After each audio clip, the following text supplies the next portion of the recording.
Okay, about to start off day 4, grabbing breakfast real quick, and then headed back to Gooch Gap. I think my plan is to get to Lance Creek, or I might stealth camp a little bit past it to get a little closer to Neal's Gap. But I spent another night at the lodge with my parents. They're headed home after today, so that's really nice for them to support me for the first couple of days. I've got enough food, I think, to get to Hiawassee, so I shouldn't need anything at Neal's Gap. So I think today is going to be kind of a short day because I probably won't hit the trail till 11 or 12. And then tomorrow I'll probably do something like 12 miles. The next day I'm not sure what I'll do, but it looks like a beautiful day. No fog. Perfect temperature for hiking.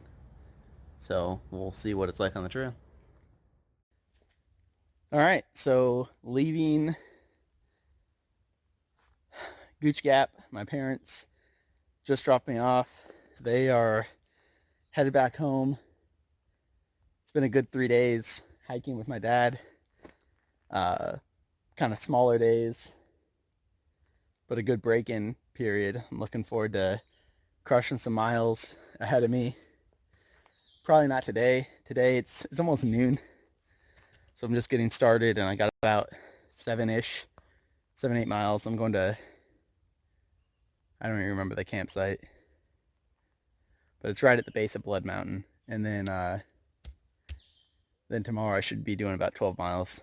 So far it looks like a beautiful day.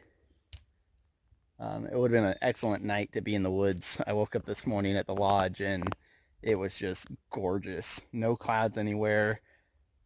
Nice, warm, sunny. Everything would have dried out. It would have been a great day to be in the woods.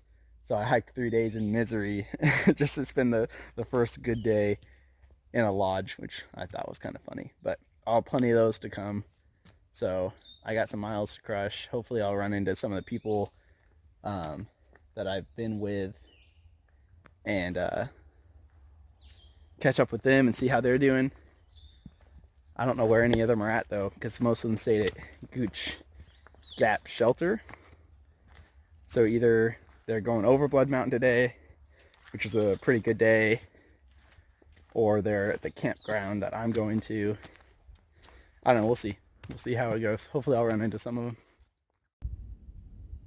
So that tall peak there is Black Mountain, and Woody's Gap is somewhere right around there.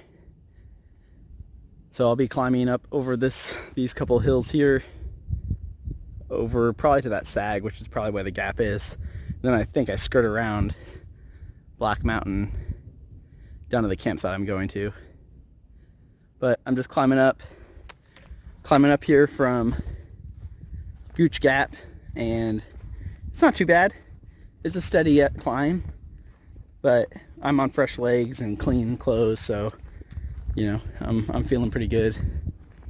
And then it's just nice to finally have some views. I can see mountains, though I see fog rolling in there on the far side. So hopefully I can get to camp before that sets in.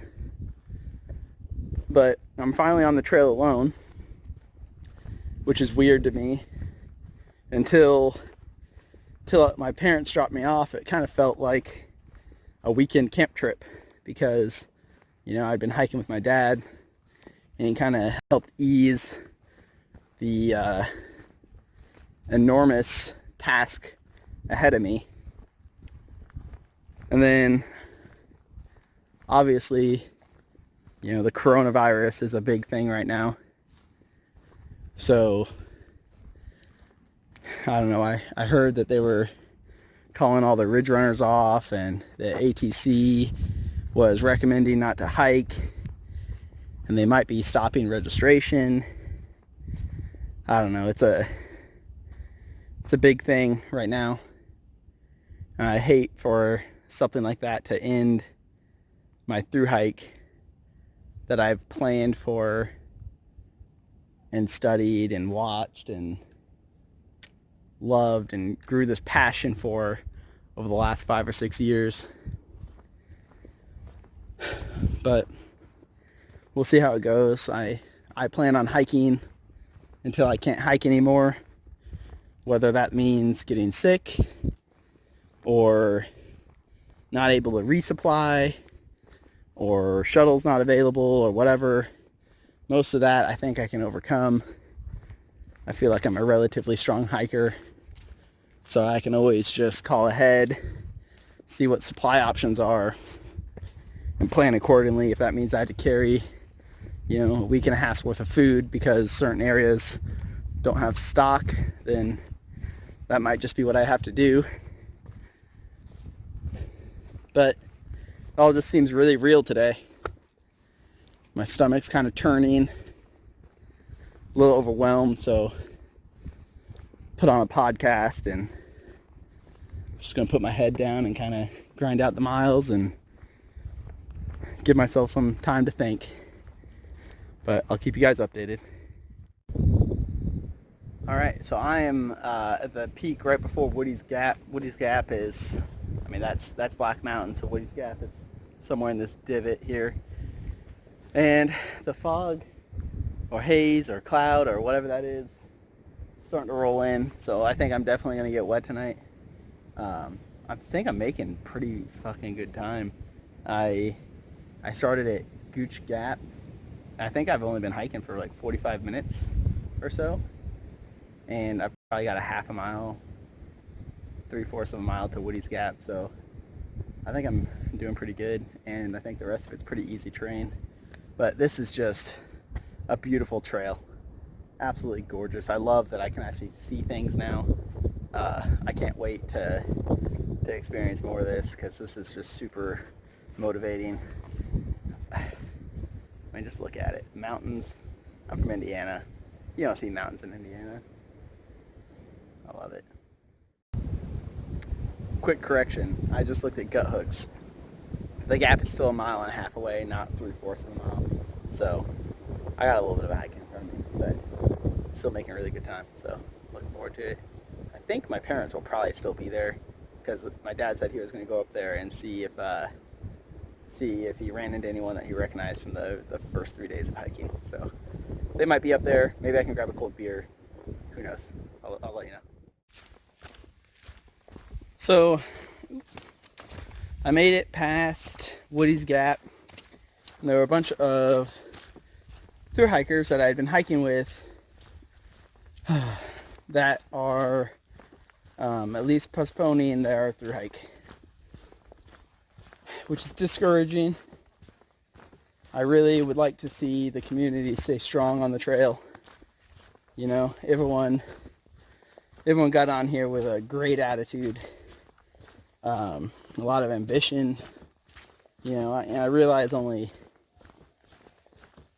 2 in 10, 3 in 10 people make it to the end as is, and then to throw a virus that is spreading across the world and getting so many people ill and so many deaths from it. I can understand the fear. I can understand why people want to get off. I'm a little torn myself, but I've sacrificed a lot to be here. So I think I'm going to tough it out as long as I can.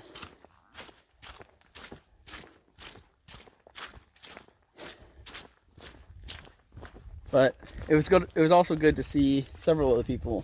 I just met a family, husband, wife, and daughter. Daughter's 11 years old, and they're through hiking. And I'll tell you what, he's ex-military, and he's all about it. He's go, go, go, go, go. Let's hike. We set out to do something. Let's do it. So it's good that there's still that level of positivity in some people to finish the trail. So we'll see how it goes. And I don't want these videos to be all about the coronavirus, but it's really heavily on my mind because the ATC posted for people to postpone them, and that a lot of the services aren't going to be available. But we'll see how things go. I guess that's part of the thru hike, is overcoming challenges, and this year I think it's going to be particularly challenging with a logistics standpoint, on top of all the normal bullshit. But yeah. Oh, also my view got really, really good after I passed Woody's Gap. That fog caught up to me. That white blaze is a pleasure to see in this field of fog and sprinkling rain, because I don't know if the camera shows it, but I can't see more than 30 yards ahead of me. And I just climbed up out of Woody's Gap, so I'm top of a hill. That's a pretty popular hiking area, so there's lots of little side trails, and then there's like rock sections like this. There were a couple of moments where I was wondering if I was even on the AT still, but it was the most forged path I could find, so I figured I was good. But that white blaze is definitely reassuring. So that climb, it's a pretty good climb. I was not expecting that. I just went at it full force, and about 3/4 of the way up, decided to look at gut hooks and realized it was much bigger than I thought it was. But we're at the top now. It's downhill to the campsite. I talked to a couple other thru hikers at Woody's Gap that I think they're going a little bit past Lance's Creek campsite. They're going to a road crossing, Jarrard something. I might go there. It's about 2 extra miles, but it would at least get me on the base of Blood Mountain. So it's, a couple miles less of climbing I have to deal with the next day. But we'll see. We'll see how I feel when I get to the campsite. Okay, so I made it to Lance Creek, and there's like 4 tent pads, and it's raining. Not a lot of hammock options because of the undergrowth. So I'm going to go to next road junction, and I heard there's some camping up there, so I'll probably set up there.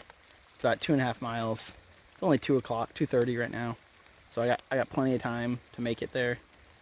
And also, if I keep hiking, there's a chance the rain will lift or stop when I'm ready to set up camp. So I'm gonna keep going. I'll keep you guys posted.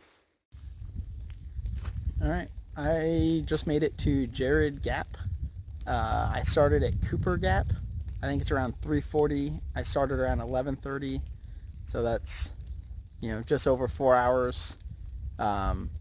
I believe it was 9.4 miles from Cooper, or not Cooper, Gooch Gap. Started at Gooch Gap and hiked to Jarrard Gap. I think this is going to be where I call it a night. It's only 3:40, but I don't really want to summit Blood Mountain in this super dense fog. I'm hoping tomorrow will lift, and that way if I get to the top I'll have some views.